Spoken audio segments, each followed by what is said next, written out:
My life as a student is far from difficult, but that doesn't stop it from becoming stressful, overwhelming and disorientating at times.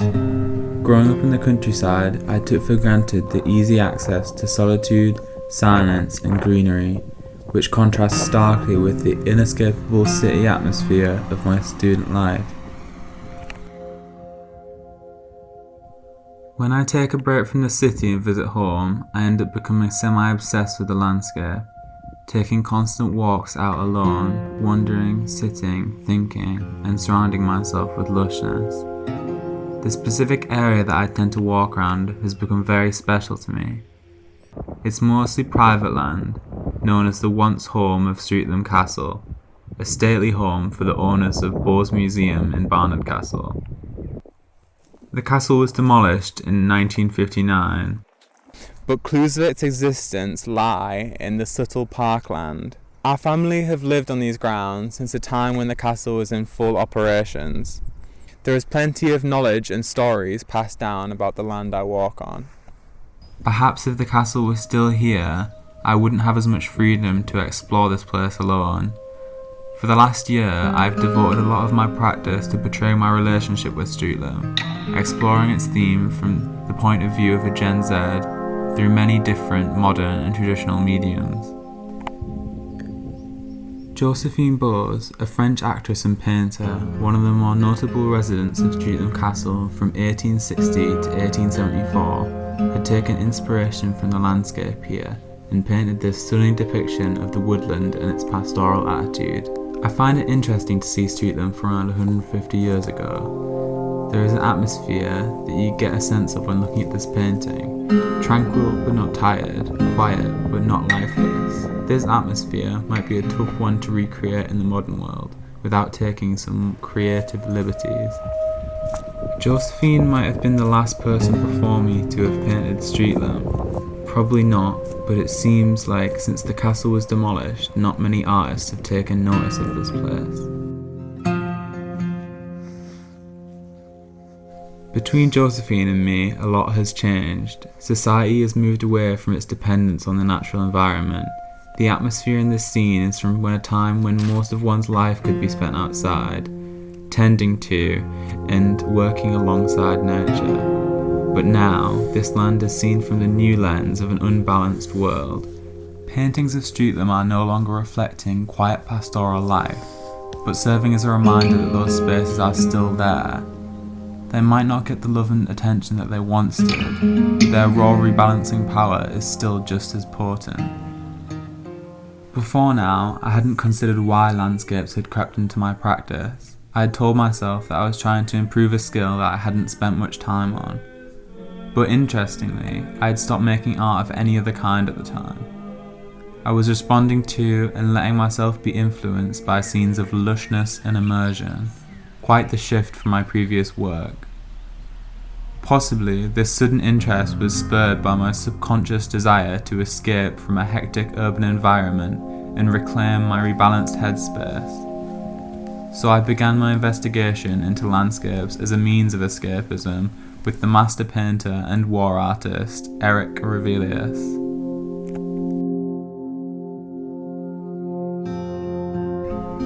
Revelius, along with another 300 artists, were commissioned by the National Gallery in London to record the Second World War from an eyewitness's point of view. While abroad, he had the opportunity to see many fascinating scenes, like a rough sea battle off the shores of Norway, in which he described the explosions as wonderful fireworks in the letters he sent home. Revelius's works give us an almost surrealist sense because of their calmness and kind of detached angle of an observer, says Ai Weiwei in the 22 documentary Revelius Drawn to War. However, his work drew criticism for its naive optimism and narrow impression of the soldiers' experience during the war, many believing that it didn't accurately reflect the experiences of those around him. Alternatively, Alain de Botton, in his book Art is Therapy, concerning over-optimistic artwork writes, "One of the strangest features of experiencing art is its power, occasionally, to move us to tears. Not when presented with a harrowing or terrifying image, but with a work of particular grace and loveliness that can be for a moment heartbreaking."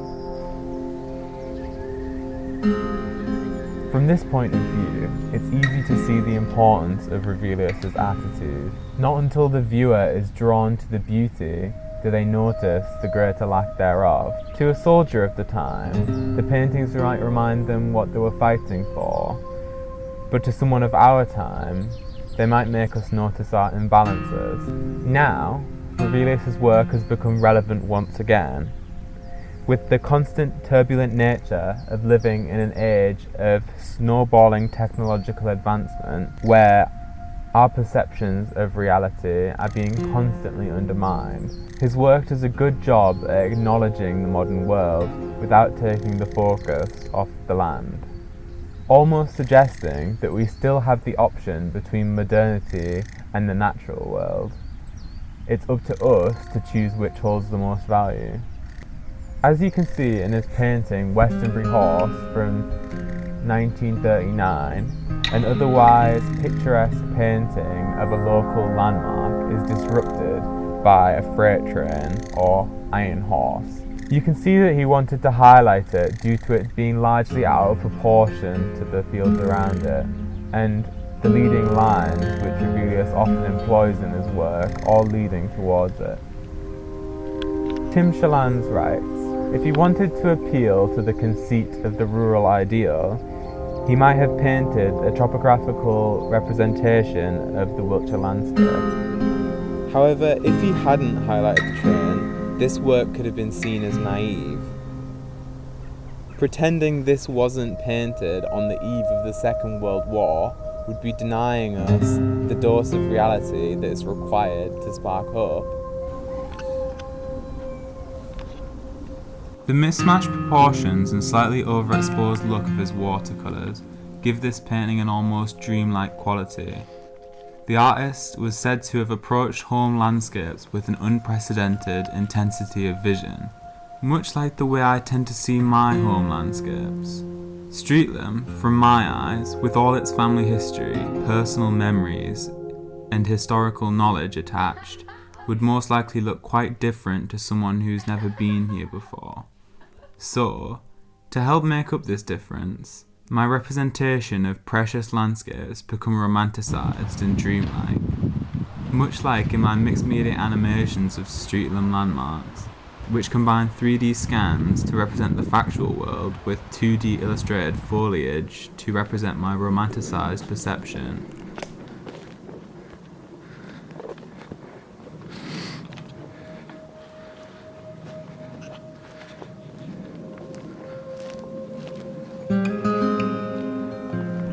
On the other hand, there were artists who confronted their experience with a less optimistic attitude, that rather than escape their feelings, confront them.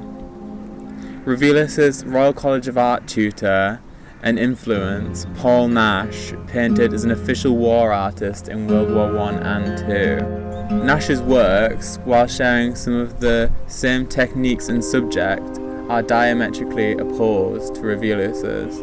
Nash struggled with severe bouts of depression due to the war, which you can find in the bleakness of his paintings. It seems that his experience brought him horror and loss. He records the aftermath of enormous battles to show the wrecked and tortured earth. If Revelius was painting the before, Nash was painting the after. Like in this painting, we are making a new world from 1918, where he ironically highlights the scars that the battling was leaving on the earth. Artwork made of his trauma could have given Nash the opportunity to confront those feelings and part with them, leaving him with the mental capacity to further his work and explore more aspects of the war. Like in this painting, Battle of Germany, which depicts the aerial bombardment of a German city at night, where he explores his fear of death from the sky. Nash had returned to the theme of flight throughout his career, later concluding that it is death I have been writing about all this time. Death, I believe, is the only solution to this problem of how to be able to fly. Art can offer a grand and serious vantage point from which to survey the travails of our condition. So, if Nash uses paintings to learn more about his fears and concerns, what can I learn from my own landscapes? Looking at my illustrations, I have noticed that I tend to simplify the complex form of nature, like in these sketchbook paintings where I experimented with using a limited number of shapes to construct a landscape. Or alternatively, translate what I was seeing into a more simple and digestible language by rejecting complexities.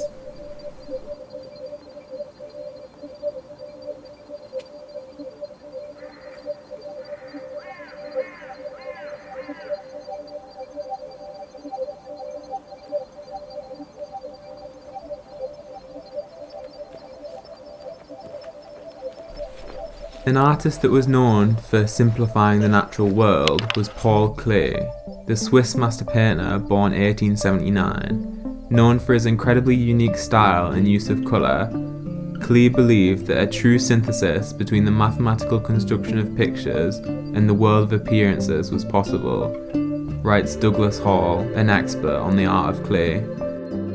It seems that he had a fascination with this subject, like we see in his abstract landscape painting, Fire in the Evening, from 1929. If you look closely, you will notice that every time a horizontal line meets a vertical, the plane will split in two, yet the painting still reads as a natural scene. These rules or pattern that Klee often devised may seem to contradict the natural world, but Klee often introduces an unpredictable element like his use of colour or imperfections that help us recognise a natural scene. Klee was very popular among the Impressionism and Cubism scenes. Both movements used the idea that one view would be perceived differently by each individual due to every image being filtered through our brain. Especially in the current day, when our society and technologies are becoming more and more complex by the day, a filter may be more necessary than ever. These rules could help us see the world unclouded by unnecessary complexities. An example of a contemporary illustrator that makes use of grid-like shapes to paint landscapes is Jonathan Edwards, who was introduced to me around a year ago and has since quite noticeably influenced my practice. I reached out and asked him a few questions. Here is the interview. You seem to have a very unique and particular way of image making. My first question is who/what are your influences, and how did you develop the way that you make landscapes? I come from a comics background, so a lot of my major influences from comics still feed into my landscape paintings. Mick Mahon, the boss, Mike Mignola and Sergio Toppi are very noticeable influences in my work. I also love the work of Miroslav Sasek and Satoshi Kitamura, who work predominantly in the children's illustration. I love the landscape paintings of Gustav Klimt and Egon Schiele and the way both of them translated the world around them and found pattern and composition in nature. I'd have to add to that list Sonia Delany, Sophie Toba, Eric Revelius, AJ Casson and Charles Rennie McIntosh. My style of painting developed through an intense few months when I was working towards an exhibition back in 2013. I needed to produce a lot of work in a short space of time and had started on a few paintings at once that initially were meant to have a line added to them once the paint was dry. I was beginning to see something in them that looked different from my usual work, and noticed the way that the paint edges met, created its own outline. Putting a black line on them at this point would have killed them. These were just one colour in different shades at this point, but I kept adding more colour and developed them further. Over time, they became more complex. Any sort of breakthrough with my work tends to happen when I'm committed to producing a lot of work in a short space of time. It forces me to develop quickly and make decisions. I've noticed that you follow a specific shape language for different elements of nature. spiky for foliage, blocky for earth, and wide, bouncy clouds. Do you think, as painters like Klee did, that you've built rules for your landscapes? This could refer to any part of image making. I always feel like I'm painting abstracts but sneaking them into landscape paintings. I enjoy translating plants, rocks, clouds, etc. into Tetris-like shapes that interlock with each other. It's a flat plane, but the colours, tones and shadows create the illusion of depth. It's interesting to sometimes keep all the shapes straight and rigid, and other times use curved lines with no straight edges. It's also a useful practice to allow yourself only a certain number of colours. A lot of my favourite art is produced when restrictions have been placed on the artist. Blue Note record sleeves, Saw Bass posters, where only 2 or 3 colours are printed, old comics using Ben Day's dots, and I also enjoy the problem-solving aspect of creating within limitations. I think that that's why I initially struggled with working digitally, because you have the entire spectrum at your fingertips, and I prefer to work within boundaries, initially at least. Just reading your description of my work now makes me wonder if I could swap the qualities of those separate elements around and have spiky clouds and bouncy earth. To what extent do your landscapes reflect your feelings about any given place or any more general feelings that you have? Do you think the world you paint is somewhere you'd like to escape to? I tend to paint places that I find aesthetically pleasing. I suppose it would be hard to do the opposite. Whether it's a place of natural beauty like my Welsh landscapes, or the corner of Kensington Market in Toronto where I was entranced by the folding, stacking of cardboard ready for recycling. I hope my love for places such as Japan really comes through in my work.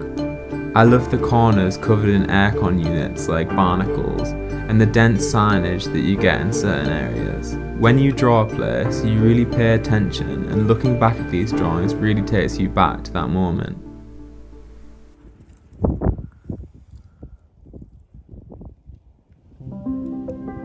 Klee and Edward's work and ideas resonate with me quite closely. I find myself creating grids out of the world around me, then while colouring them in, I slowly begin to devise systems and restraints that help me choose what colour to use in each space, and rules that determine the shape language of natural elements. Like in this painting of one of the exotic trees that were planted in Streetland. The most important thing that I wanted to communicate was the sheer length of this tree. So I highlighted this by using tall, skinny paper. The form of the leaves is quite consistent, so rather than painstakingly and unnecessarily reproducing each detail, I devised a simple shape language that consists of around 4 shapes. The combination of these creating the branches and the leaves, giving you a sense of complexity. The rounded joints I gave to the line work is the element that I've added to help the shapes seem like natural forms.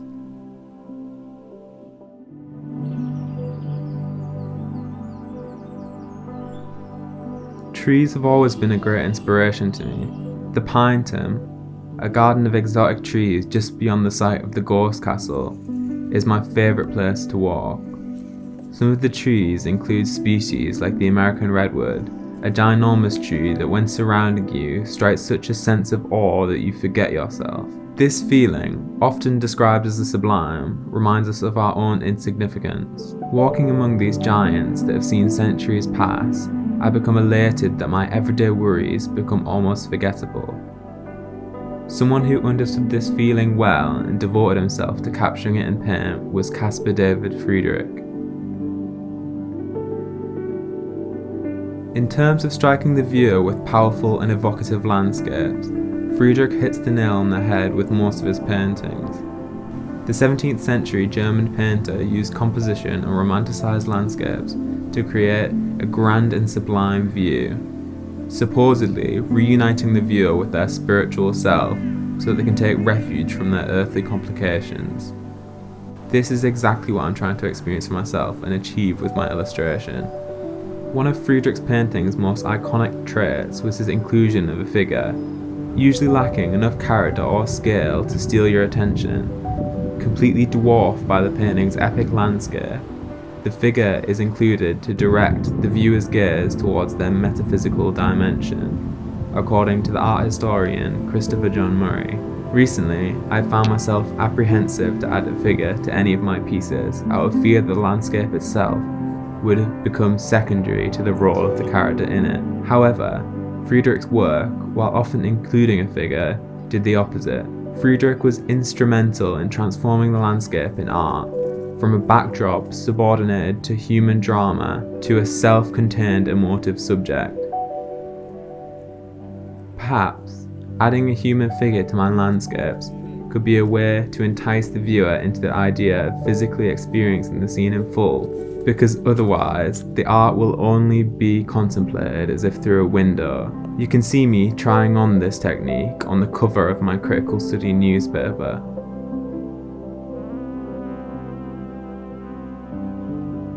There's a lot that I like about Streetlam. It's a place that even when I'm not there is dreamt of romantically in times of stress. And by painting it, not just how it looks, but how it makes me feel, is my way of building that into my reality. So that I can share its rebalancing power with others. Friedrich famously said, "The painter should paint not what they have in front of them, but also what they see inside themselves. If they see nothing within, they should stop painting what is in front of them." I hope that this yearning for reconnection with the natural world and a deeper version of myself can keep informing my work. But if not, I have learned a lot about the way that my state of mind will creep into my practice. And with the help of Alain de Botton, that your art can be used as a platform to look inwards on yourself, find hope, confront pain, or digest the world around you.